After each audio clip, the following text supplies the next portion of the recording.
Cool. Yeah. So for those of you that emailed me, sorry I didn't get back to you. Yeah, apparently I forgot to hit the little button that says allow submissions. Um, so I just enabled it this morning, but I've not been at my computer. I've been going like just 100 miles an hour for the last like 5 days. So I'm only running on a few hours of sleep right now. But so I didn't have even have a chance to get to my computer to switch that. But it is available. So what I did is I just pushed the due date back till Wednesday or something like that. So if you have it, just go ahead and submit it. It's pretty easy to do that right now, or whatever, whenever you want to do it. So we should be good to go from that.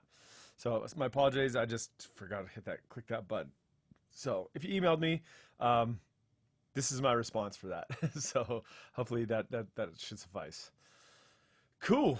Okay. Well, I'm glad. I'm stoked at all the stuff we've been doing. I'm ready for a change, and so now we're like things are gonna pick up a little bit.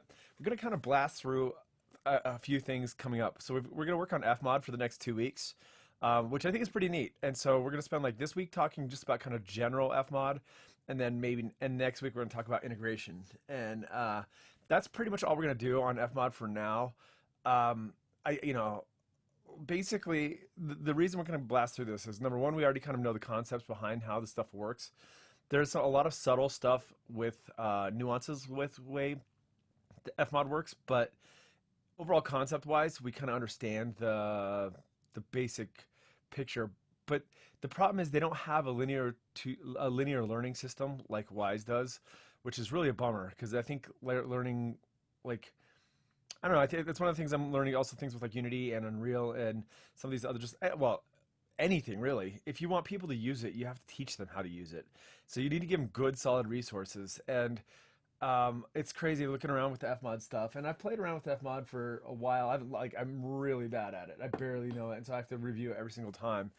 But I mean, conceptually, it makes a lot of sense. But it's tough because like even going back and looking for like learning resources and everything is old all the time. It's like it seems like a lot of these companies, they go through spurts where they'll put out a lot of like tutorial information, and then they go through like 10 more updates, and then they never update their backing information, and things get a little bit wonky and weird.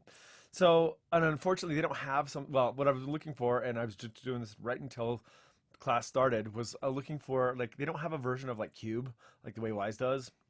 So they have some integration stuff. So we're gonna spend except for this one that I tried downloading right before class today, and we'll give it a shot. I was just doing it a second ago. It kind of was working, but I don't quite understand how it worked. So we'll get back to it, and um, yeah, so we'll get it, see if I can get it to work. And if you want to try and go through it, you can as well. But we're gonna dive right into the integration stuff. We're gonna work with the Unity integration just because we haven't done Unreal yet, because that's what I really want to get to next is Unreal. So Unreal will start in like 2 weeks, and it's gonna be badass. So without further ado, let's get into FMOD stuff. Let me close up my windows and let's walk through just walk through a couple things here. All right, cool. So actually, let's just go to the web. Let's do FMOD first. We got way too many things open here.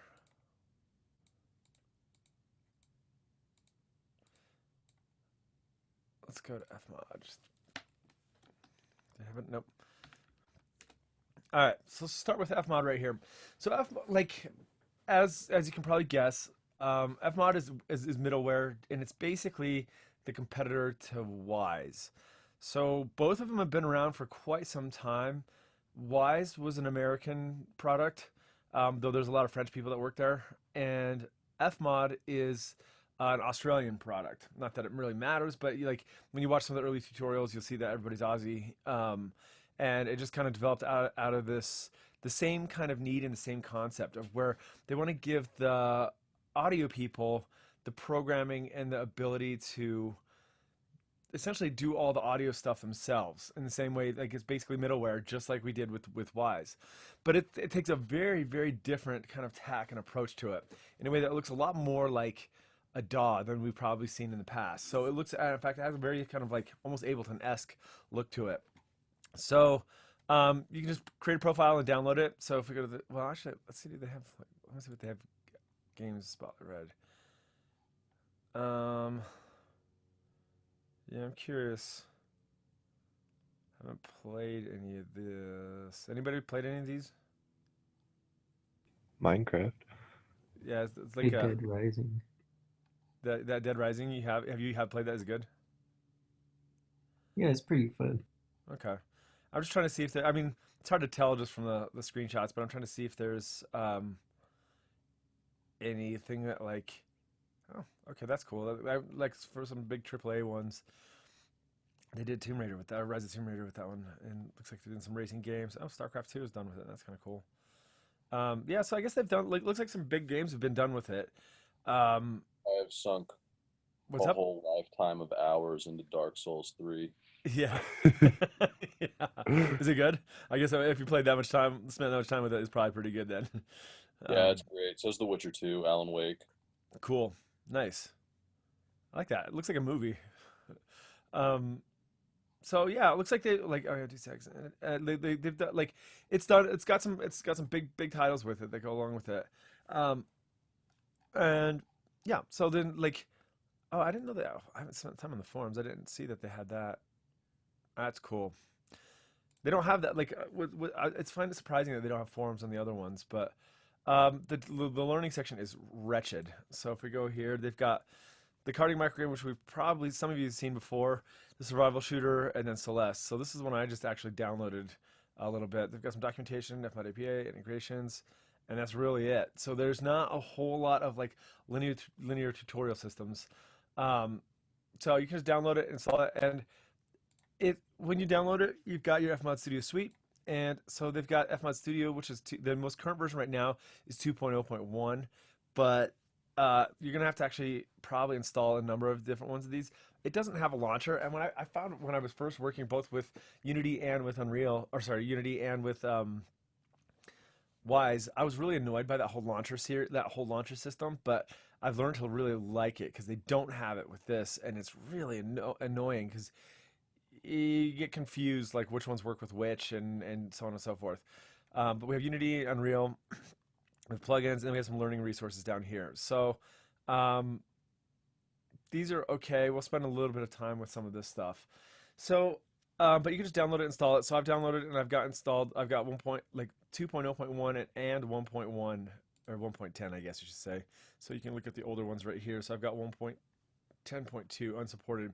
I can't remember. They came out with a new version they went from 1 to 2 like about I think like about a year and a half ago, or maybe even like yeah, probably about a year and a half ago, and I haven't spent enough time with one to understand what the differences are, but maybe we'll come to light because we're gonna actually use both of those. But unfortunately, you have to like load them up and run them yourself. You can't. There's no launcher like the other ones, which is kind of useful. I thought that useful. Launch is pretty useful for us. So let's just get into it and start taking a look, poking around, and take a look at what the difference is. It sounds like I can't remember. Somebody said has anybody else like played with this yet? I think like I like opened it and just looked at it because it looks a lot more like a DAW, but yeah. it's still very confusing. Yeah, I know. That's the thing is it is deceptive that it looks like a DAW, but it doesn't. But the DAW concepts are pretty neat. Um, let's see. Oh yeah, sorry. I just pulled up the chat. Jacob, you said Subnautica. Yeah, I was gonna play that, but I never got into it. Okay, so let's just create a new project. So this is our DAW, or this is not our DAW. This is our basic um, interface. So we're gonna just kind of what I'm gonna do today is just kind of run through a quick like simple workflow. And what I want to do is give us a challenge in the same way that if I wanted to create something like simple something like either shotgun blast or footsteps or just some generic sound effects, how do we create events and launch them? And we'll talk a little bit more about how to integrate them into game next time, but I just want to kind of get comfortable with the interface and experiment with this, and then if we have time I'll let you like go play with this on your own and start experimenting with this stuff. But the cool thing is like having the Wise knowledge that we have, the same concepts apply where we're going to have events, then we have essentially sound effects and things that happen inside those events. So those events are what are going to be called from the game, right? So like we can have all this complex behavior set up like to launch or to create delays or reverbs or that kind of thing, and it's going to connect, and it's going to be, but it's going to connect to the game using events. So that's what our, and then also inside those events are going to be inside of banks. So in this case right now, we just have our basically our sound effects, our events, and our banks. So that's as simple as it gets out of the gates. And so there's some things that I think are really streamlined, pretty simple. So let's create something like, if we want to do something like, let's just do like create a new event. So we can actually create a few different kinds of events here with 2D action, 3D action, 2D timeline, and 3D timeline. So it's a little bit vague what the difference between action and timeline is. This is basically just kind of like a trigger. This is going to be a timeline where you can set up multiple type of things. So I'm going to stick with the 3D timeline for in the beginning. And actually, let's just do 3D action. Let's just start with 3D action one. So 2D action, unlike Wise, where you have the ability, it's just an event is an event, and actually it's not even an event, it's actually at the sound effects level. You define if you want it to be in your spatialization, if you want it to be 2D or 3D, or a combination in between the two of those. In FMOD, you only have the choice of one or the other. And I think that, to be honest, that's how, like, I can't think of why, I don't know why they have like a slider where you would actually want to choose something that's partially 3D but not. So things that are going to be like music, voiceover, dialogue, that sort of thing, where it's not going to be world tracked or head tracked or anything like that. That's where you're going to want everything to be in 2D, whereas 3D is going to be if you're running around in a 3D world. If you're doing something like a 2D side scroller, you probably don't need to be doing anything in 3D. But let's do 3D action to get started. Actually, let's just do this. Like, let's create one of each of these things. So 3D action, name it. I'm going to create one of each so we can actually take a look at the differences. 2D action.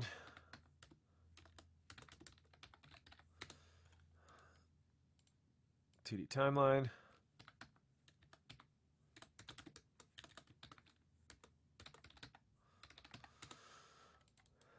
and a 3D timeline.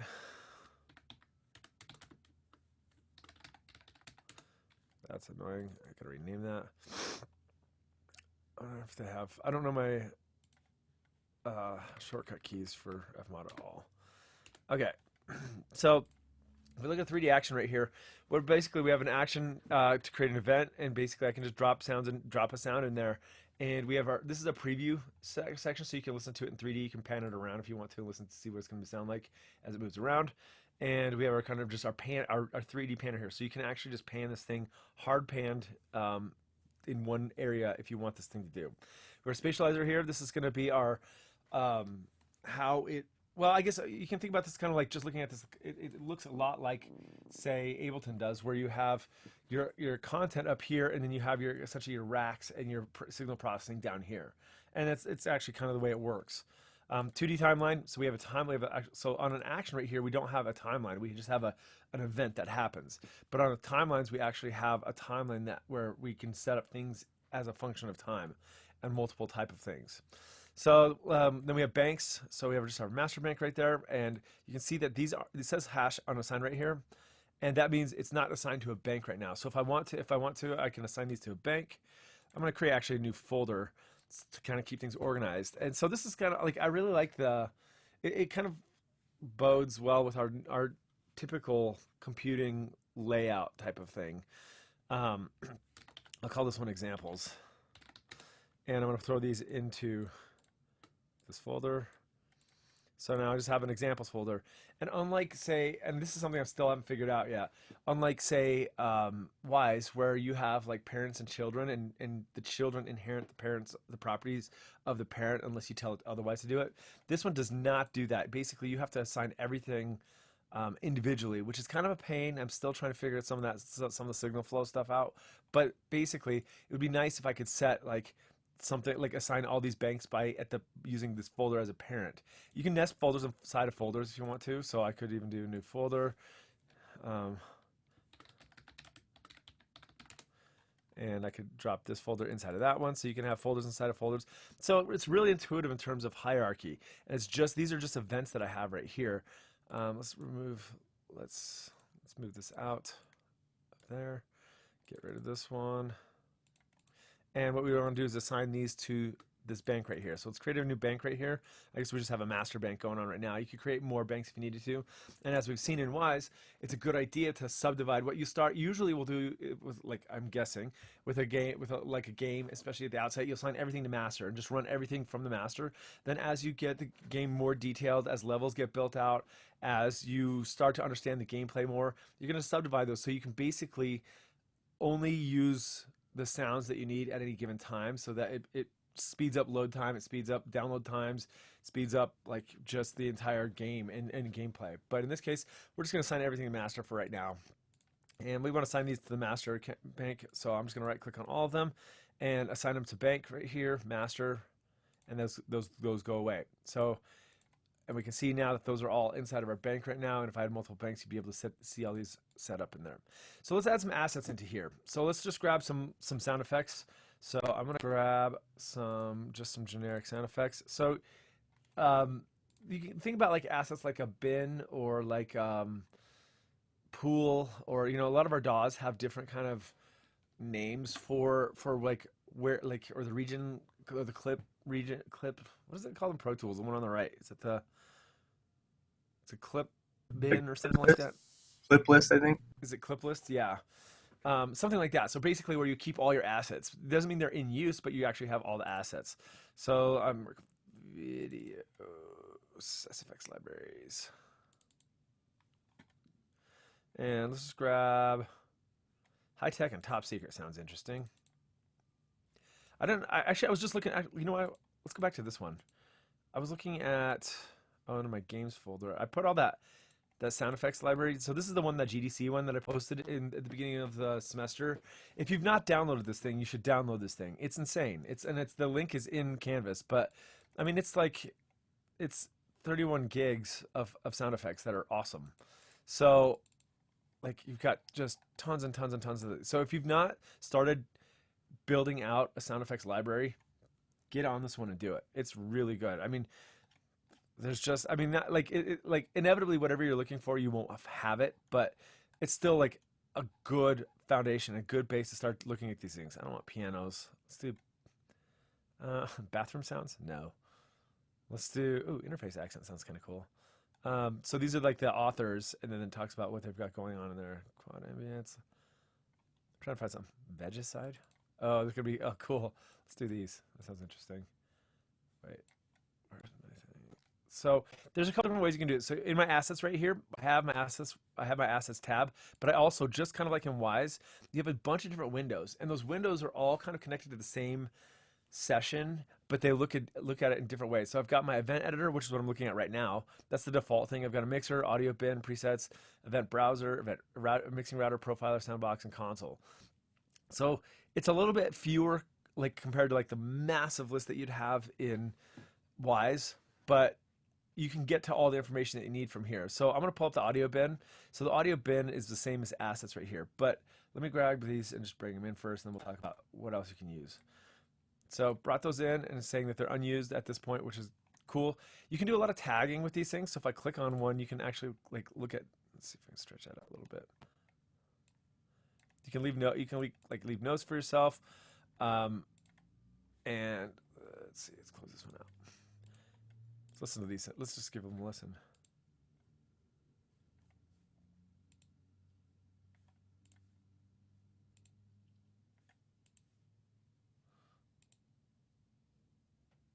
Saws a pineapple. Cool. Let's get a couple more in there, just so we have some variety, so it's not just the kind of sounds.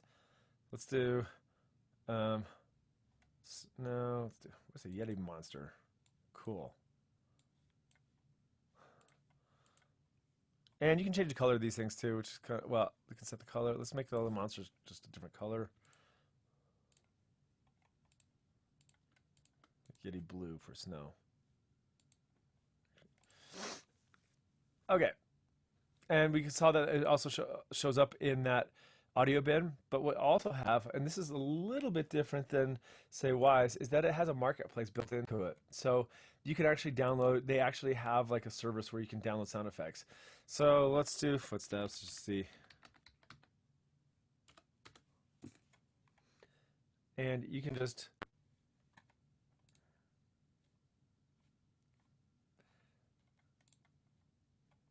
Oh, that's kind of cool. So if you want, it's like $1 per sound effect, and if you want all of them, $3.56. So it's annoying because they can be kind of expensive, but when you're in a pinch and you're like, dude, what's $1? What's $1? It's just sometimes easier just to go through and do this because, like I said, inevitably when you're working with big ass libraries, even if you got a massive library, until like it's there's always gonna be something missing that you need, like some like car door slam, like so like 1975 Chevy or whatever 1975 Chevy Malibu or something. Like, I don't even know how long those have been around, but basically the door won't the door won't match the door shutting sound of a classic car that you've got that doesn't match. It's like, damn it, I just need to go get more. So this is one way you can just do it very quickly inside of here, but there's a lot of resources where you can download these things. Cool. So now let's create an event. So those are just examples. So let's just do what do I have in my assets? Let's listen to these real quick.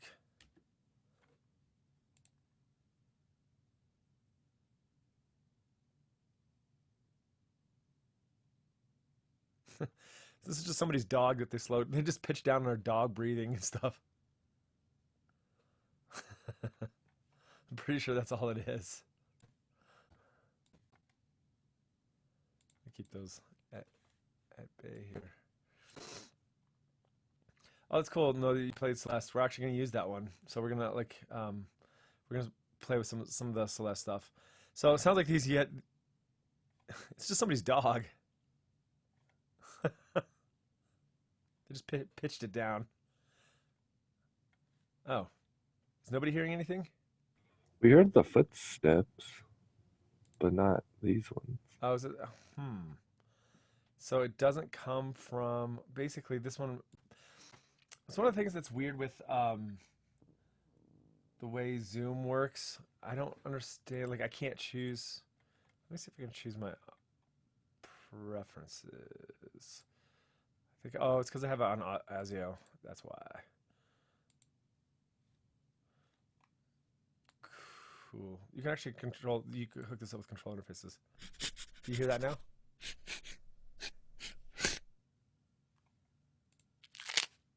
Yeah, I hear that. Okay. So what's nice about this one is it can act like a DAW, so it can actually hook up. So in this case, what I was working with was I can use my ASIO driver for my interface, but when I use my ASIO driver, it doesn't connect to Zoom. This is one of the annoying things with Windows, is that Zoom can't see ASIO stuff, but it can do it when I'm in Mac. So this is cross-platform, of course. Cool. I guess we could go through this stuff. So you can connect it to your DAW, so you can actually. Oh, this is neat. So it actually connects very tightly with Reaper. So you can create your sessions in here, and then they sync with Reaper. So your sessions in Reaper will sync with what you've got in here, and it's very tightly connected between the two of these. I've not done it yet, but I've seen some videos and some screenshots with this. And then you have control surfaces, so you can actually anything that is Mac control. They also really honed in on this SSL, like the little SSL nucleus. But anything that does like the Mackie Huey protocol, you can hook up with that sort of thing. There's a lot of them that can do that. Okay, so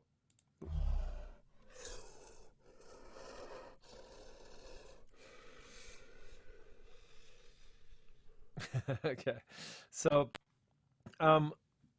so let's add these. Let's add some events right here. Let's do like new event. Let's create this one as whatever. Let's start with 3D action, and we'll do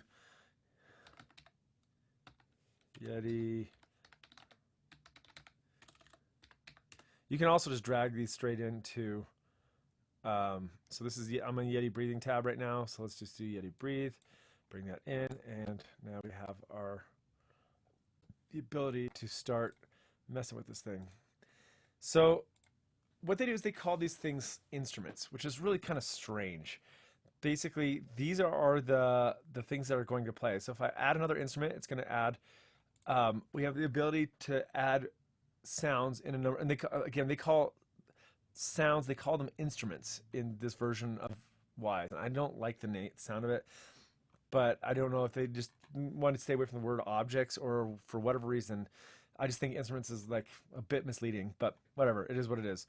So we can click on this and we have our just normal signal flow. So this is meaning generally, and we click on this, it's kind of like on this specific sound, what do I want to do with this thing?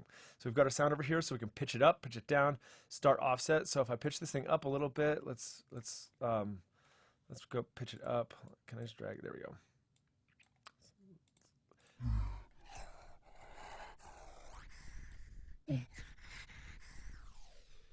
Pitch it way down.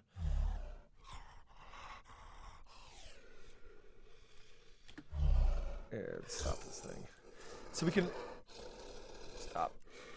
I'll let it play through. So, and this compress right here is saying it's going to compress this down into our settings right here. And you can see it's going to compress the Ogg Vorbis 48 kilohertz 2 channels. So I can change my settings if I want to change my settings over here. And just like before, if you want to work with something that's really long, say if you're working with music or like just like before with any of the resource management, our goal is to create as much variety and much differentiation between sounds with the fewest amount of assets and the fewest amount of size as possible. So the same rules apply across the board. We're just going to apply them in a little bit different way. So if we're working with something really long, it makes sense for us to stream it from disk. So I could say if it's going to be something more than like 10 seconds, and they have a setting in here, if it's like above 10 seconds or maybe 5 seconds or something like that, you want to stream that, because generally that means it's not going to be a 5-second sound effect is not usually going to be something that's going to be like firing off a gun or footsteps or something like that. But if you're going to be doing something like a really long, either dialogue back and forth, a cutscene, or things like music, that sort of stuff, that can be pulled from the background. So you can just hit the stream right here, and then that'll pull from the disk instead of loading it into RAM.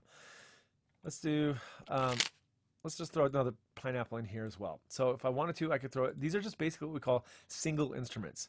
So in the single instrument, it's just like a clip, like anything else, like something like we would do, say, in a DAW or an Ableton, and that we would basically just, if I play this right now, it's going to play both of these at the same time. Oh, I guess I don't have that one set up that way. Let's delete this one. I've not really done much with the action ones. I've done more with the timeline ones. So let's go back and let's add a timeline, a 3D timeline, and let's call it Crunch. And let's assign these to the master bank for real quick. Master. And just like with Wise, you need to rebuild your banks often. So you do that by basically it's F7, but I don't know where the thing to create your banks window.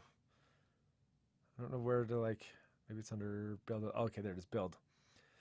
So build. Oh, it's also set up for right now. Like right now I'm working on, because it said build for all. So I'm working on desktop right now. It doesn't differentiate between Windows or Mac. It just says desktop. But I can add more of these in here if I wanted to by going into my my project preferences and build, and you can add multiple. You can add a platform. So I have things like mobile, which is going to obviously be phones, Xbox 360, One, PlayStation, Vita, and then Switch and Wii U. And I'm sure that's going to get updated as the new generations of consoles start coming out. So just hit F7.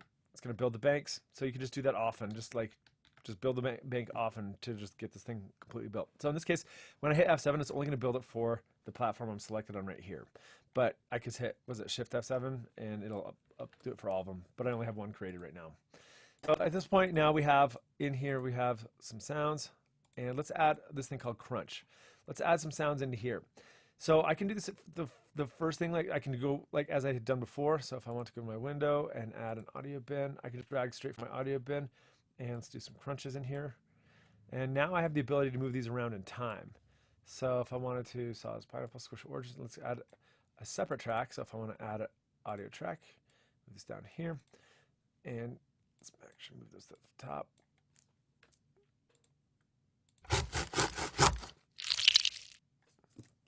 Corny, but it works. So in both of these cases right here, I have the ability to, I can fade them. I have the fade. So this is kind of nice because it just feels more like a DAW. So let's fade that one out. Let's fade this one in a little bit.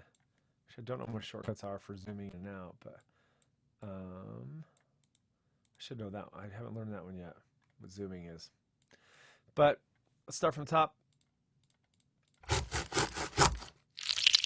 Cool.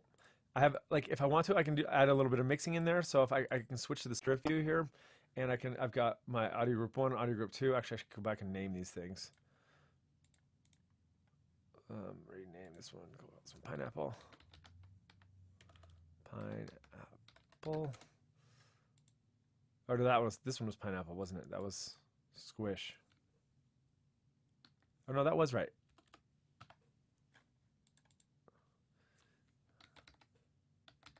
Whatever, doesn't really matter.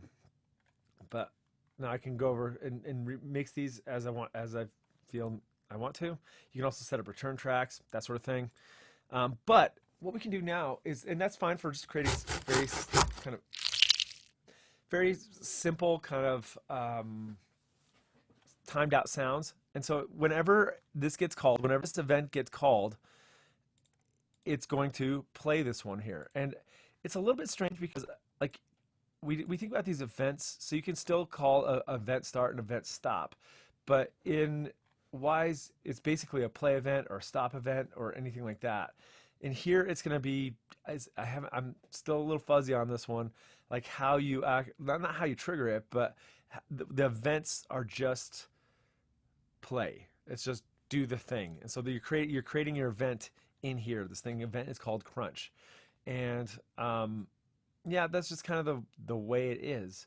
And I'm just a little confused on like how, if I want it to stop, like if I'm playing a really, really long piece and I want it to stop that piece based off of a trigger from the game call, still a little fuzzy on that one right there. But I'm sure we'll get to that. We'll cross that bridge when we get to it. So does it know like how long the clip is or something? It doesn't. And so like at least that's what I'm a little bit unsure of. It's like again, because I haven't done as much with the integration stuff, that I don't know how to tell it to stop. Or maybe it's just like in the API, it has like a sub thing. Instead of just saying event, it'll say event play and event stop. And so I'm not sure exactly on that one. So yeah, I don't think it doesn't know how long it is. I don't So like if you launch this like crunch event, Yep. how does it just stop at like how the last clip is like where? Yeah, so then it just stops. Oh, okay, I see. Yeah. And we can actually do some crossfading. So if I wanted to do those on the same one here, we can crossfade those things, or I can have them on separate tracks here. Because actually, if I have them on separate tracks, I have the ability to do different effects. I could, like in this case, if I wanted to, I could pitch this one up and down. I can pitch this one up and down, and I can keep this one separate. Actually, I could even if I'm on the same track. But we'll look at this stuff here in just a second. What else? Some of the other stuff we can do here. But I want to look at how we could. So these are called like single instrument ones right here.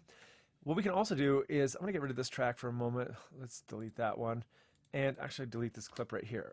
And what I'm going to do now is, instead of adding a single instrument, which is what I was doing right there, maybe this is how we do this is how we do the events. I get it now. So they have these things that they call instruments. And again, I think it's really annoying that they call them instruments, but whatever. They are what they are. But we were doing here is if I just drag straight from over here, it creates a single instrument. So it can play back a single audio file right there. But if we want to do something else like create a multi-instrument, now what it's going to do is it's going to have this thing here. And so I'm going to do all the sounds. Let's do squishes, tear, and crunches. And I'll drag all those into here. And we can see it now creates, oops, I guess we don't want that one. That's the one we want. That in this thing right here, this like launcher thing, we have essentially, it's going to play a shuffle. So now we have the shuffle, we have a randomize, and I'm not sure, play count. So the shuffle is going to, let's try this one.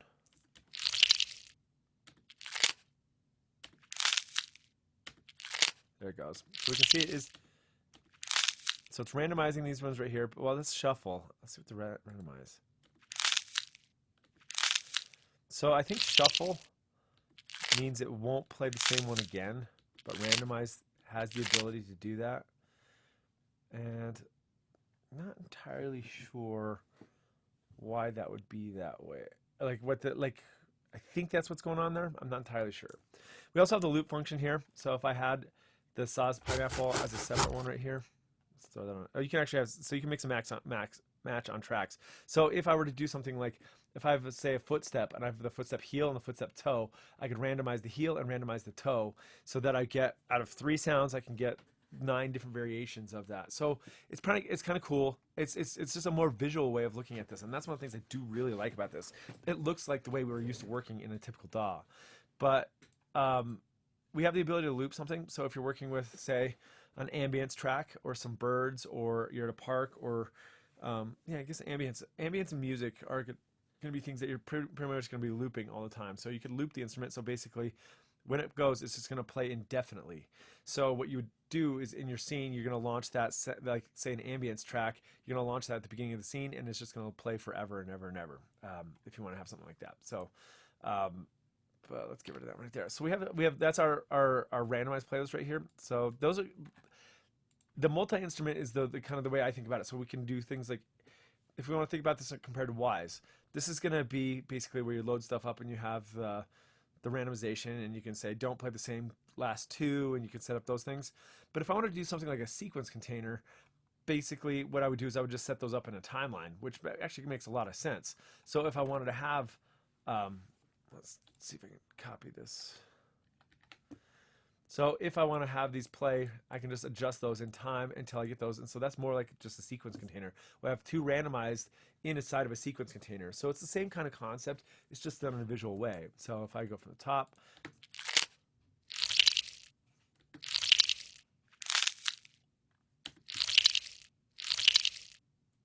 I really like that. So I think this is a kind of a cool way of doing this. Then we have some other instruments here. So let me add another track. And we have some other instruments in here. We have an event instrument, which is essentially like, yeah, a nested event thing that we had done before, the other track like we had done before. So we're just going to nest those events in there. Let's get rid of that one. I don't know what a scatterer is. That one's crazy to me. So programmer one right here, this is for doing callbacks. And we know, as we've learned from our last stuff, doing a callback is sending information back to the game. So if I want to tell the game that I've done playing, or at some place, maybe right here, I wanted to tell it to the character to jump or something like this, is what the programmer stuff here. So basically, it's how you set up callbacks with this. And yeah, I'm a little fuzzy on these. I've not done these yet, so I don't know. I'm plugging an instrument. The other thing that we can start to do now is, well, okay, so in a nutshell, that's how we create sounds and launch sounds. Hit F7, create my banks, good to go. So let's get rid of this one. So it's actually pretty easy to start setting up your session and start getting it sounding the way you want it to do. It's just essentially events. It's as simple as that. But now what we need to do is, if we want to add another layer of complexity to this thing, so when we start adding RTPCs, like real-time parameter control. So in other words, if we want things to control different elements of the game, and this is something I think is a little bit more intuitive in Wise in here than it is in Wise. So let me add another. Let's get some new sounds in here real quick. Let's add something big. Explosions, rise and swell, box abuse. That's pretty funny. Cobalt trailer. I don't know what this is, but let's just see what this is. Let's create a new event. We'll call it, let's do 2D timeline. Give it a listen.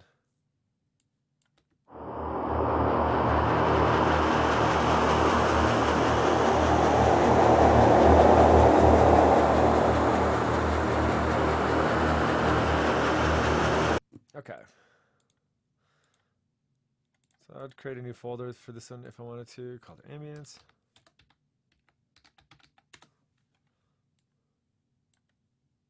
What do they call this one? Blue zone. Where's my rename? Send it to master. Cool. And, oh yeah, so if I want to control, maybe this is something, like maybe ambience isn't the right term for this thing, because maybe we'll call this like maybe it's some sort of, not distance, but like when I'm getting closer to the proximity to the boss, like the end of the boss, this is going to create some sort of ominous tone. As soon as I'm getting like in the area of that boss, I want it to like start to get a little bit louder. So what we want to do in this case is we want to start adding RTPCs. So we can add this add parameter sheet right here. Let's add a new parameter, and so we can create for any kind of parameters. We'll say distance to boss. Go to camel type. Distance boss, and we'll say 1 0, like 1 to 100. You also could do player health. Actually, that's something we're used to doing here. Let's use this like heartbeat, and we'll do player health, kind of like what we did in Cube. And leave everything the same. Cool. So now we have this our RTPC up here called player health, and what we can do is we can map that. So what we want to do is say, okay, if the player health is at 100, we don't want to hear that. And as we start to lose our health, we want to boost the volume in that. And we can do that pretty easily in Wise, but we can do the same thing here. So what I want to do is add automation to this thing. So on this one right here, I want to go to my volume here, and they call it automation. So I'm going to go right click on this and add automation.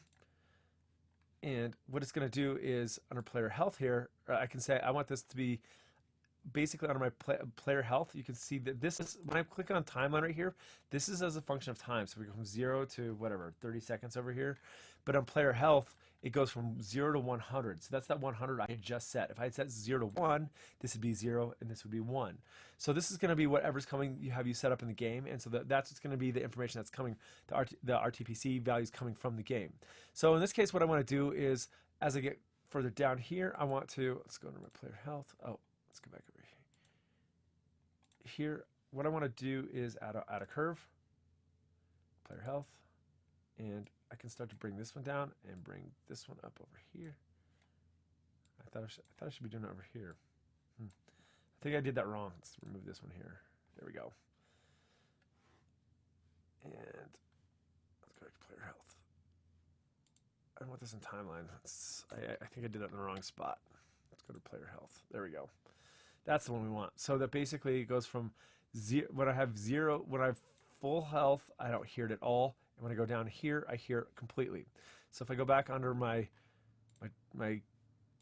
clip volume here, that I can see as my health goes up and down, it adjusts my volume as a function of automation.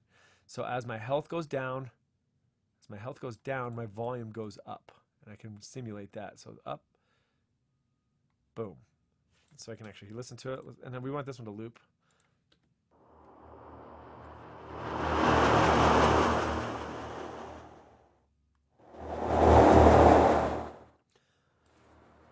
So it's pretty neat that you can basically, and so I can actually attach this automation to anything.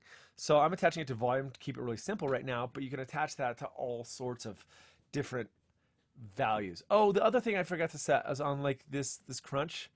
If I wanted to, I can also randomize stuff. So if I wanted to, like, if I want to get some more variation out of this, so it's not just 3 and 3. So in this case, it would be a random 1 and random here. I can also randomize the pitch. And that's something that we've seen before as a really useful tool. So on my pitch right here, if I right click on that one and I say add modulation, I want to randomize this modulation right here. I could say, how much do I want to modulate this thing by? So I can adjust this. You can see these little like brackets show up right here. And so what it's going to say, it's going to be plus or minus like 6.96 steps. So I'd want to bring that pretty far down right here. So what that's going to do is each time it plays, it's going to randomize the pitch on this thing. So let's stop and play it.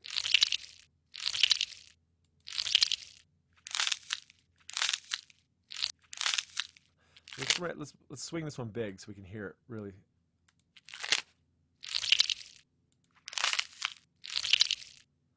And you can disable one of these if you want. Actually, I remember how to disable those. I know you can turn them on and off. Like there's times like I want to hear this without the random, or I just want to like not use this one, but I can't remember how to do that right now. I'll have to come back to that. But you have the ability to do some pretty significant randomization here as well. So basically, we have automation and modulation. Those are kind of our tool sets to create this to create this variation. So on Did I get rid of it? Oh, it's over in my ambience track right here. That I have the player health right here as my RTPCs. So I can set up multiples of those, and I can set more combinations. So in this case right now, I'm doing this as a function of volume, but I don't really have any other thing going on. So if I want to add some other effect on this, I could say I can add some effect, and let's do, I don't know, delay. Sure. And so what I can do is I can say, okay, I want to add another RTPC on, say, the wet level. So let's add some automation. And so now if I want this as a also to go from 0 to 100, I want the delay to really kick in at the last 25% of my health. So if I go way down here, you can see my wet level goes up. And as if I go up here, my wet level goes down. So I don't know, I guess this is just way more intuitive in terms of a graphical interface because it's way more like a DAW than like the way we've done stuff with Wise before. But I also think it's also when you start getting larger projects, I feel like this DAW thing, because it'd be like having like hundreds of pages on your DAW and you have to be cycling through those, and that can be kind of cumbersome. I think I've of course not done any of that where I've gone through huge amounts of sound effects, but we're going to look at Celeste here in just a minute and deconstruct their project file. So it'll be kind of interesting. So, and we can go pre or post fader, and then we also have our ability at this point to add some mixing stuff, mixing window. So let's go to my window mixer, and we can start creating buses and aux sends and reverbs. And I just saw I just caught that they have this reverb here. I'm curious.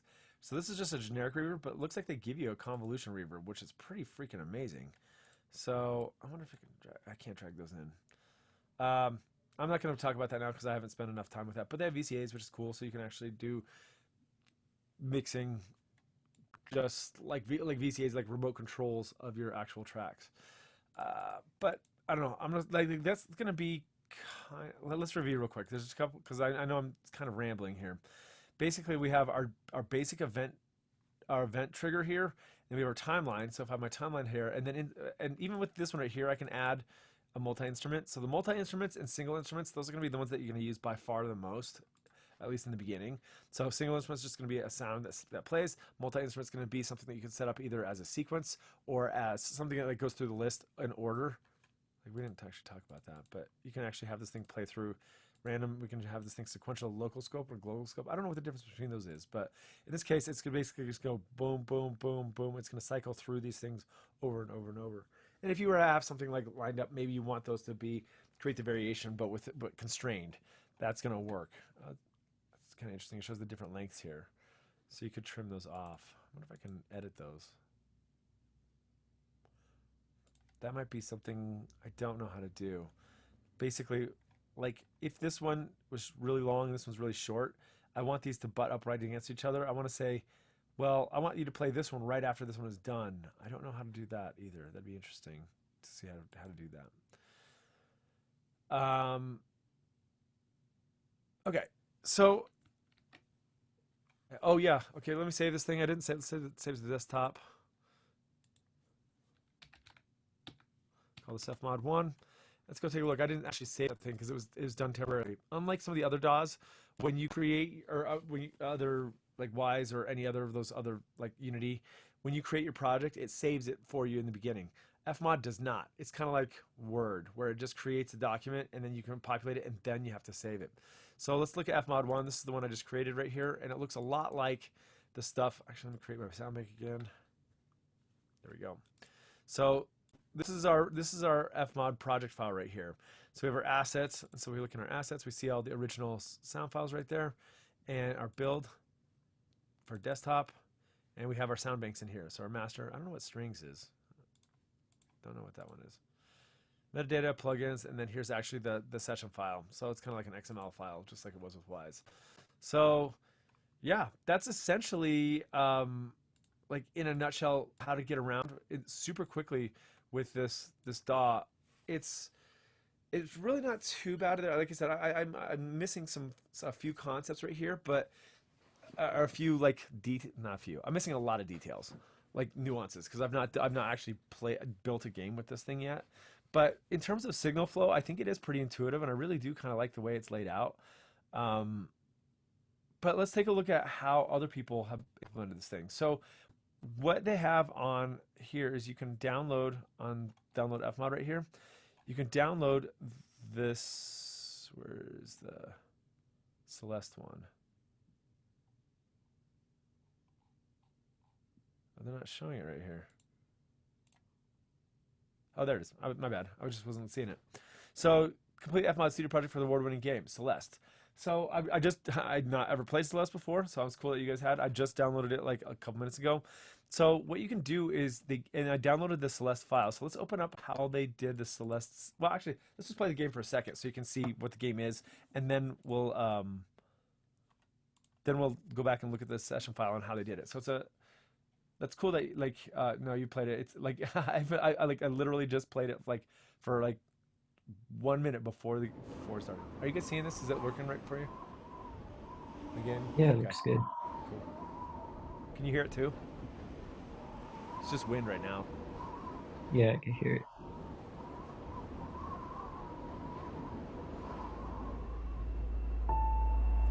So if you look in the lower right hand corner, it says FMOD live update enabled. I'll show you how to do that in a second. So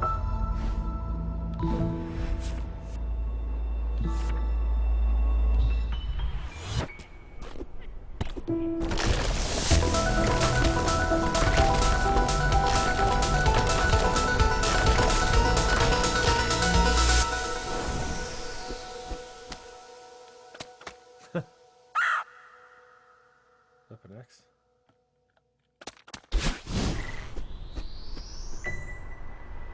So it's kind of like your 8-bit 2D side scroller. Literally, that was like the first but like it had been playing for literally 1 minute prior to this.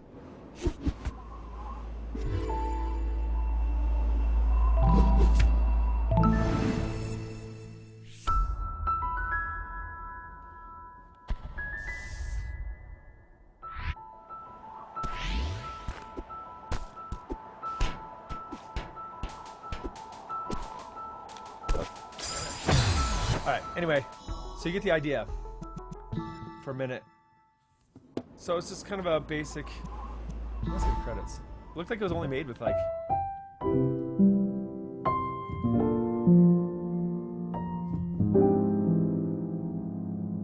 Okay, so it's quite a few people.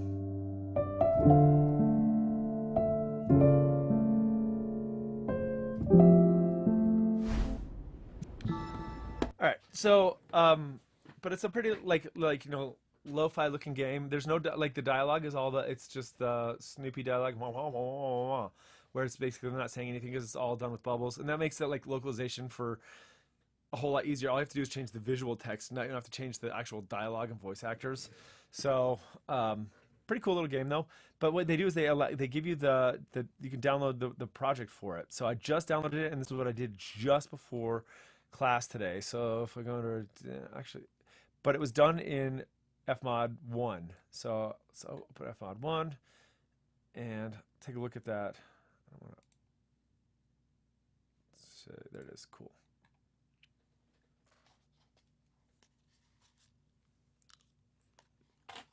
Let's take a look, deconstruct somebody else's session, see how they did it.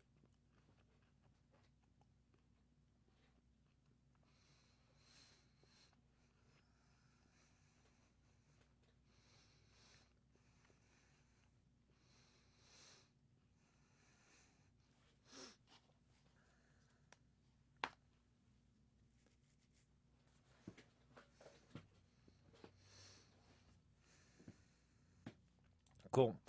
So this is how their session is laid out. So character, classic, environment, game, music, new content, state, and UI. So this is going to be, so they're doing folders.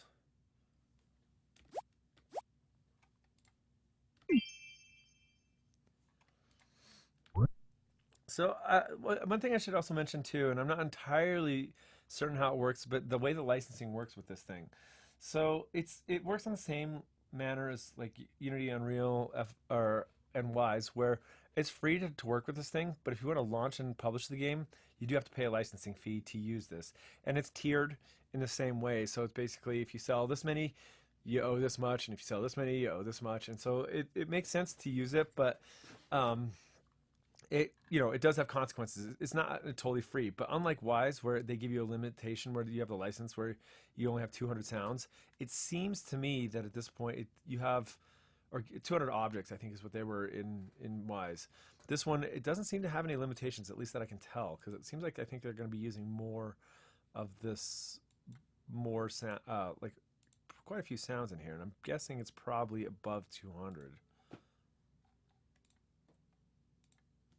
Yeah, we know that kind of sound.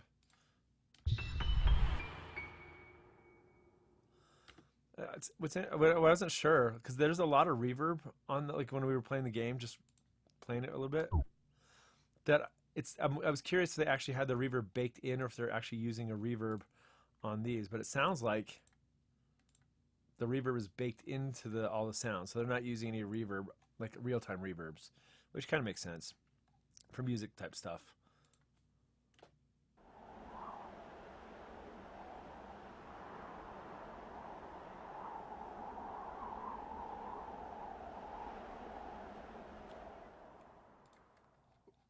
Kind of weird though, and I think this is true. Let's close all this up.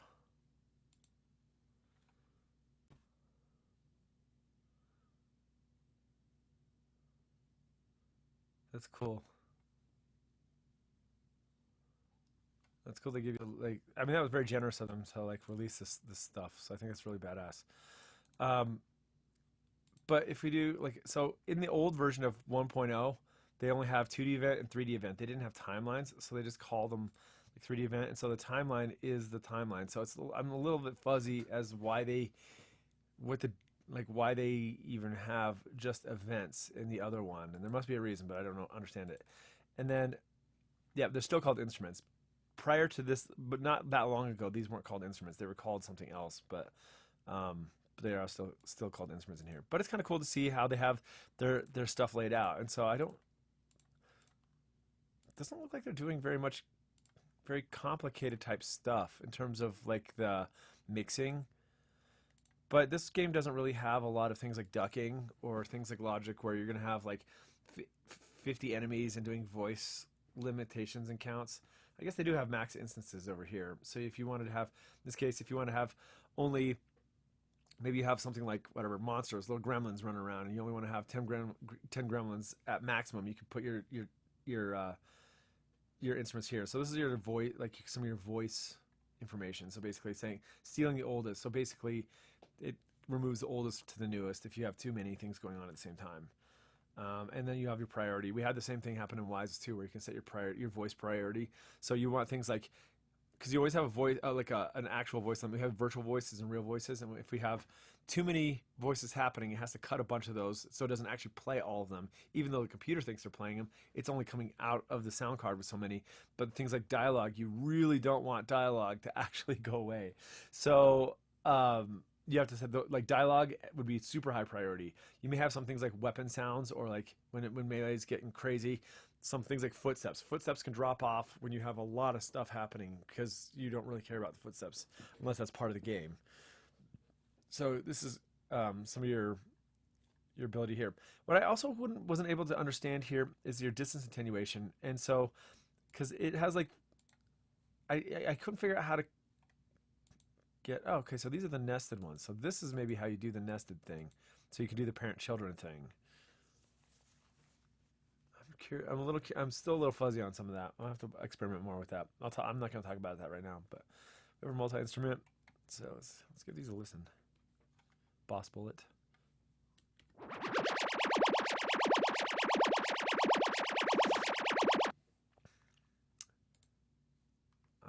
I don't know quite how to do this. I remembered this a long time ago, but it's been a while. I'm not going to talk about it because I don't know it yet. We'll talk more about that next time. Okay, so what we can do though is like we can actually sync this with the game with Celeste. So if I bring up Celeste again,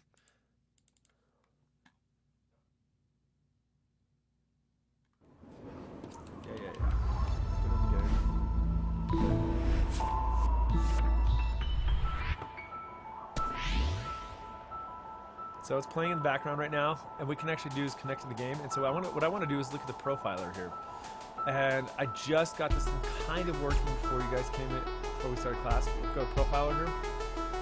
So this is the profiler window, and we're connecting the game.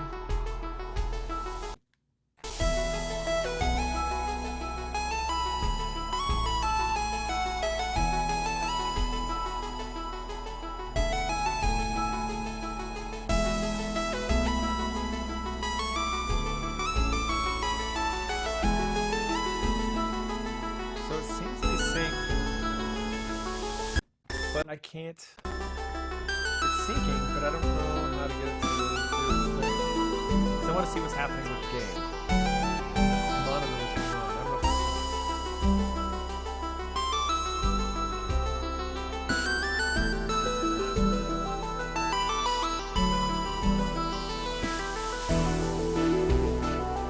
if so Celeste is like, I just bought it on Steam. It's like $7. Live game. If you want to play it, if you want to experiment with it. I'm not gonna make it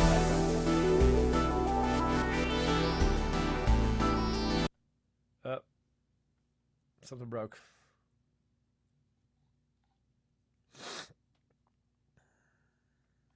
Yeah, I don't know. So, broke it somehow. To do this thing, though, to get Celeste working, you have to mod the game. You have to mod the game a little bit. So, and you do that through. This is on Windows, but if you do it on Windows, all right. Oops, not on C. My game's over here. Steam Library, Steam Apps, Common, Celeste. I think it's content, or is that what it is? No. Saves. Yeah, it's this one right here. If I just open this with, let's say, Sublime, any text editor will work, but this is the file right here. I just open it in here, and basically launch with FMOD live update is true. Is that was false in the beginning, and that allows you to basically connect FMOD to the game, so you can actually do that linking thing right there. And the idea here is I want to be able to monitor and see what the sounds that are coming through in the same way that we did with the profiler with Cube, so that I can say like what sounds do we need to do, and so we can actually go through and add our own sounds. I'm trying to set up like the same concept as doing it with Cube. So before we get into the complexity of working with Unity and Unreal, where you're trying to do the integration, I like the idea, the Wise approach, where you're basically just working with the game audio engine without worrying about the game itself. Because like when you're trying to do two things at once, it can get a little complicated. So the Celeste thing looks like it's a pretty promising approach, but I've not been able to get it I think I literally just bought it like 20 minutes ago. So I haven't had a chance to really experiment with it, but I want to play with that around a little bit more. So here's what I want you guys to do. I want you to download FMOD, and let's get back to the main FMOD page. I'll show you what I'm looking for here. Is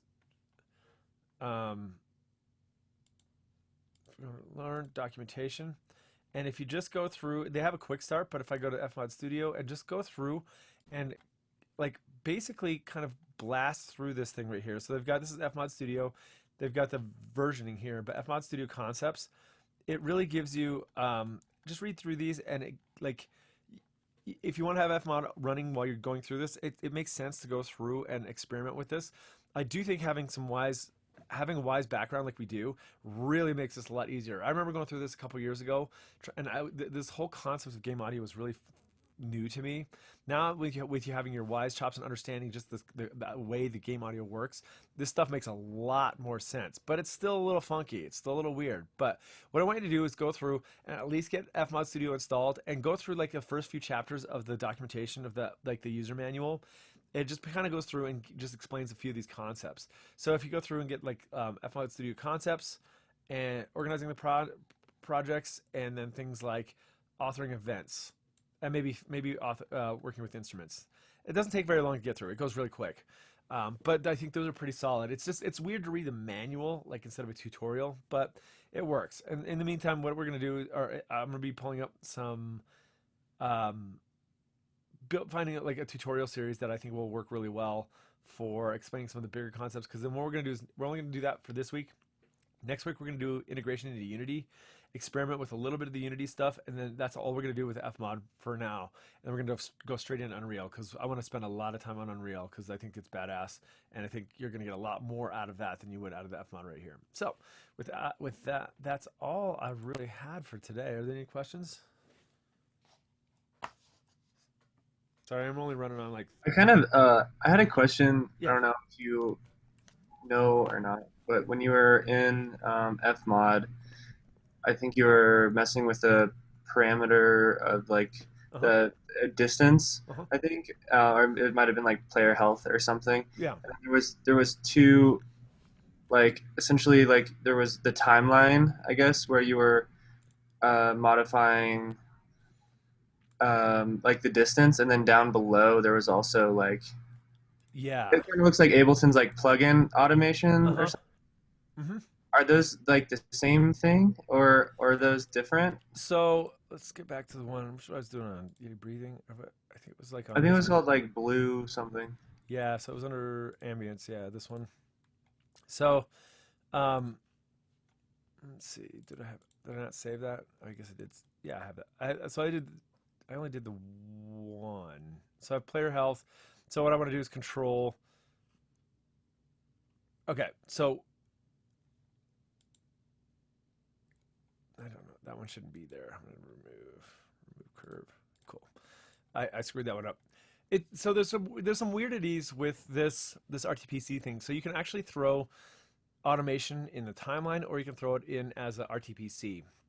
And I want to throw this as an like a real I time was parameter like control. seeing it down below earlier too, like by like yeah, like where the fader was. There was like a maybe one So of those tabs on that other page. yes, maybe what was I doing that? The delay? It was like Oh, well, there was one on the dry and wet. There was like yeah. So I did the dry and wet I right don't know where it there. went. It used to be at the So bottom. Maybe it's like so the if I click on this thing one toppled here, I can a little get bit. to. Why did I? Where was that? It should show up right here. There it is. Okay. Yeah, that's it. Yeah. Yeah. I just don't know why. I guess it shuts it down there. But so this is the same things that we have up here. So yeah. So these basically, it's So if because you it's move that wet yeah. delay wet level on the timeline, does it move it down there as well? It's not on the timeline. Remember, this is the RTPC right here. Oh, okay. So So that's this. This isn't time up here. This is value. So 0 to 100 because that's player health. So that's what I'm saying. It's confusing because when you switch to this is a timeline, and this is just a value. And this is the value that's going to be coming from the game. the one's like I get it. I get it. So one's like the actual sound, and then one is like the how it's being controlled. Correct. Yeah. So this is the value coming from the game. This is strictly an event that's based on time. So this is time domain, and this is just a number. So And then that like on the up in I guess the player health tab where it says delay wet level, that's the same automation that you made that's down below as well. yes, this and this are the same thing. Okay. Exactly the same. So I can apparently I can add more curves here, and so I'm not sure what I would do. Oh, so okay. So if I wanted to add another thing, so in this case I'm doing volume as a function of this, and so you can pop that out right. That's there it is right there. I'm just trying to make sense of this. I forgot about this one, but yeah. So that's basically this is that, but that way I can have it over here. I can still see it, even if it's I'm on Oh, camera. so you can look at the timeline while you mess with the automation on Yeah, it's so you like can it like see. makes it so you can be looking at the same page, I guess. Yeah, and it looks like you can see it here and also over here, which is kind of cool. So if you have a lot of different parameters, things like engine RPM or like because with engine RPM you're gonna probably morph between different sound files and also yeah, you'd probably have like 3 different sound files playing and then also like pitch. So as you rev an engine up, if you have like engine RPM, it's gonna move this up and gonna probably be over here, but that's gonna change that it's gonna adjust pitch as a function of well, let's just do one here. So let's just on this one here, we want to add pitch and we want to add a curve to this one right here, add automation and automation pitch. And so in this case, if we were to, let's add a new parameter. New parameter, we can call it. We'll just go from 0 to 1. And then in my engine RPM, we want to change, this one is the, I believe this is the automation pitch. Oh yeah, it's pitch right there.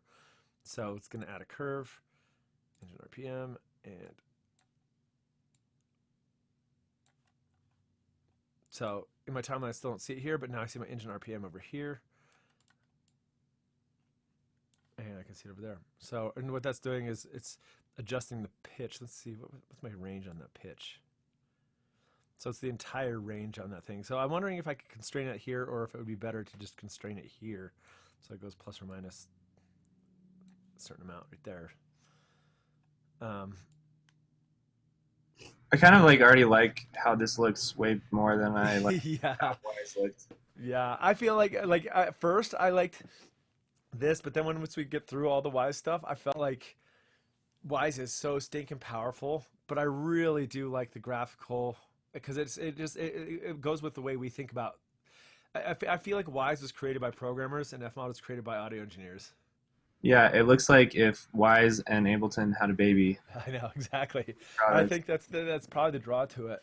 But Wise is I was way just about to say that, more Jordan. market dominant than FMOD is, and I think maybe if you get into it and set it up right, you could probably do the same thing. And just having looked through the whatever the library, it looks like some pretty big ass games have been built with this thing. So you can do it well.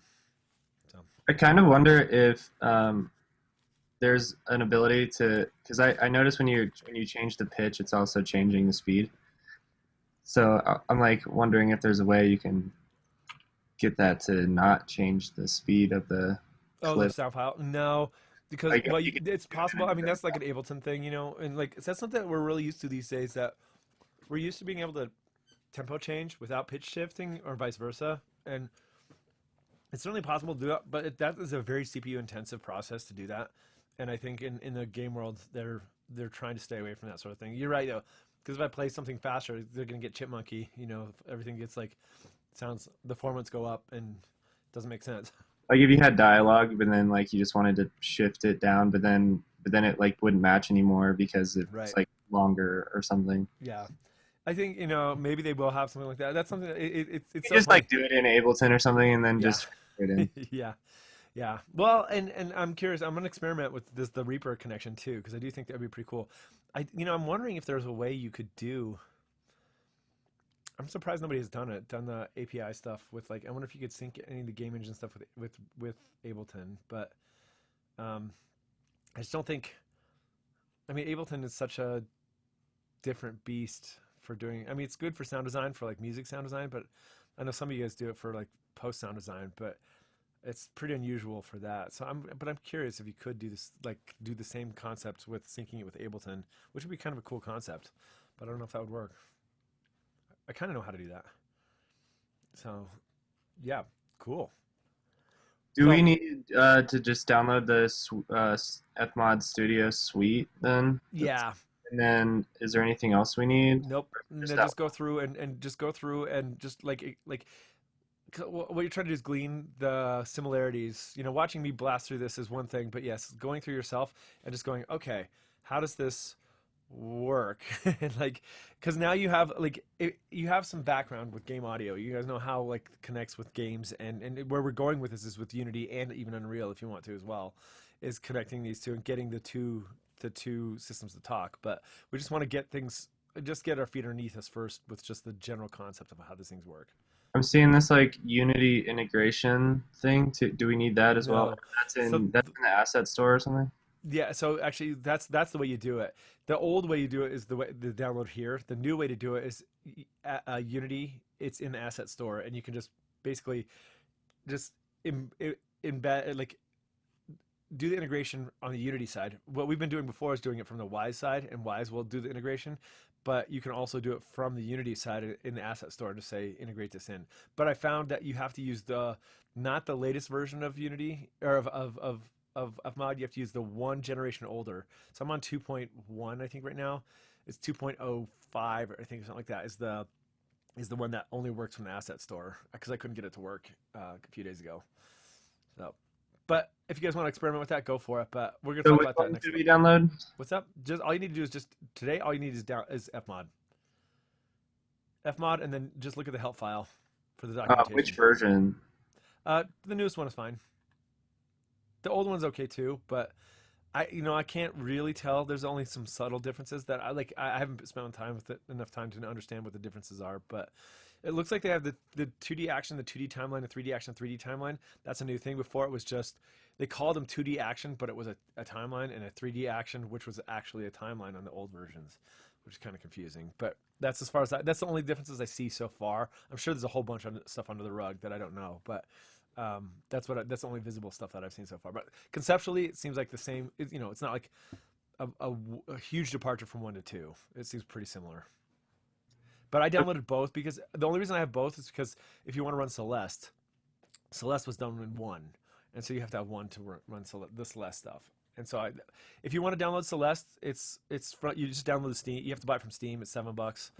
Okay. And then you can download the files like I just did. The files are like on their on the Wise website.